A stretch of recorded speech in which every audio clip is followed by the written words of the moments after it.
Hello everyone, good morning. तो एक नया सेशन है। इसमें 3 वर्ड्स हैं, बहुत ही कंफ्यूजिंग है, बहुत ही अजीब है। देयर, देयर, देयर, प्रोनाउंसिएशन एकदम सेम है तीनों का।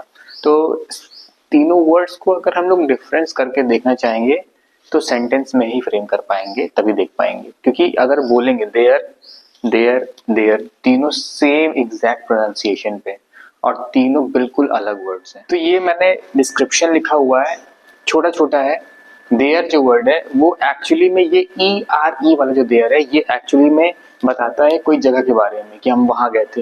वी वेंट देयर, है ना।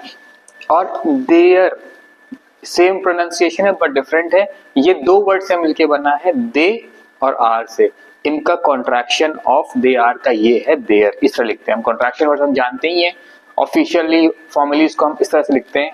थोड़ा सा लगे कि हम फॉर्मेलिटी लिख रहे हैं, तो दे आर को हम साथ में जब लिखेंगे तो देयर लिखेंगे। उसके बाद ये देयर जो है is the possessive form of दे।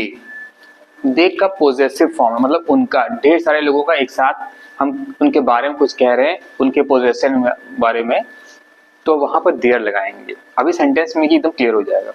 तो पहला वर्ड है देयर। अगर हम सेंटेंस उस पर लें तो कैसे ले सकते हैं? अगर इस पे सेंटेंस ले देयर पे तो ले सकते हैं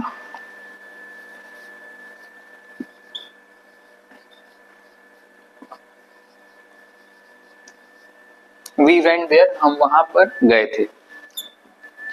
दे are irresponsible, they are irresponsible, हम ऐसे कह सकते हैं। दे आर इररिस्पॉन्सिबल, वो लोग गैर जिम्मेदार हैं। हम लोग ये लिख सकते हैं देयर की जगह। और ये देयर मैम पोजेसिव है, उनका पोजेसिव हम लिख सकते हैं देयर लगेज इज हैवी। उनका जो सामान है, सूटकेस वगैरह, बहुत ही भारी है। उनका पोजेसिव है, क्योंकि जो लोग हैं वो जो दे हैं, मतलब मोर देन वन लोग हैं, उनका ही वो सामान, किसी और का वो लगेज नहीं है। ठीक है, उनका ही सूटकेस है, उनका ही ब्रीफ केस है या ट्रॉली बैग है, जो भी कह सकते हैं, तो वो हैवी है। तो हम इसलिए ये देयर का इस्तेमाल किया। तो मुझे ऐसा लगता है कि ये देयर, ये देयर और ये देयर आपको काफी क्लियर है, और ये प्रोनाउंसिएशन में ऑलमोस्ट सेम है। और मुझे ऐसा लगता है ये चीज, और ये जो चीज है ना, बहुत ही इंपॉर्टेंट हो जाती है जब आप अच्छी इंग्लिश बोलना चाहते हैं और सही वर्ड्स का इस्तेमाल करना चाहते हैं। तो ये आपको बहुत ही इंपॉर्टेंट चीज है आपके लिए। अगर आप इसमें कंफ्यूज रहेंगे कि ये देयर लगाने की, ये देयर की, ये देयर, तो आपकी इंग्लिश बहुत ही खराब हो सकती है, क्योंकि पूरी की पूरी मीनिंग बदल जाएगी जो बात आप कहना चाहते हैं। तो इनको आप नोट डाउन करिए। हम लोग टू और टू, दो तरह के टू होते हैं, हम लोग उससे बात करने वाले हैं। तो आप इसको नोट डाउन करिए, मैं जल्दी से आपको वो वाला टू बताता हूँ। जैसे मैं आपको दो वर्ड बता रहा हूँ। पहला वर्ड है टू और दूसरा वर्ड है टू। अब इसको टू बोलेंगे, इसको भी टू बोलेंगे। पहले टू एक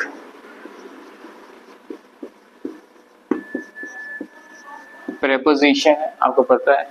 इसको हम टू को बोल सकते हैं ये इंटेंसिफायर है।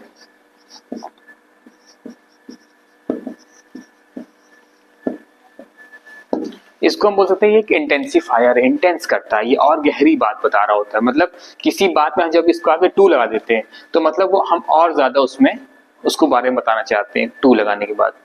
जैसे किसी ने बोला कि मुझे भूख लगी है, मुझे खाना है, तो कोई और आपके साथी है, उसने बोला कि हाँ मुझे भी लगी है। तो इंग्लिश में अगर हम बोलेंगे तो I am hungry, I want to eat food, और जो साथ में बैठा है वो बोल सकता है आई एम हंग्री टू, तो वो ये वाला टू बोलेगा। तो इंटेंसिफाई कर रहा है, वो बता रहा है कि मैं भी हंग्री हूँ, तो इंटेंसिफायर के रूप में भी काम करता है। और ये जो टू है, इसको हम अगर स्लैश लिखकर एक वर्ड और लिखना चाहें इसके बारे में जो इसको सपोर्ट करता है, इस वर्ड को, वो है also.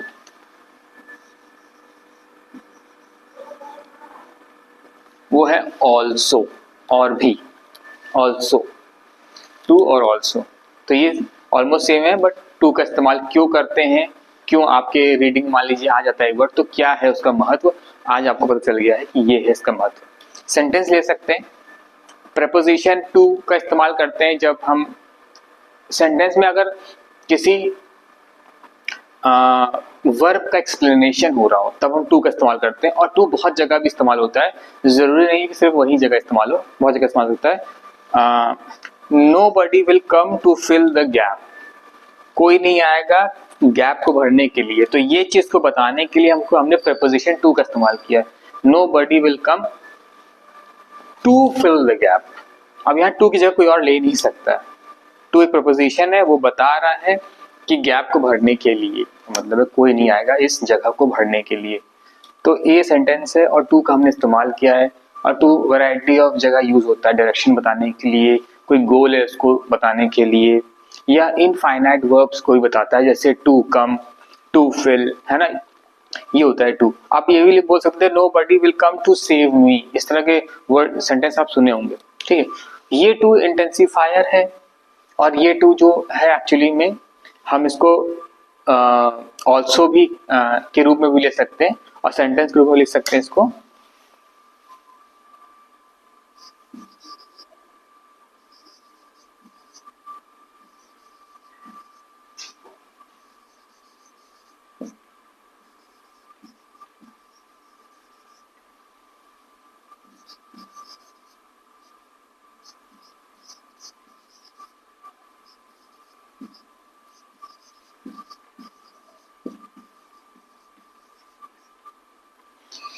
There are too many vehicles in the street.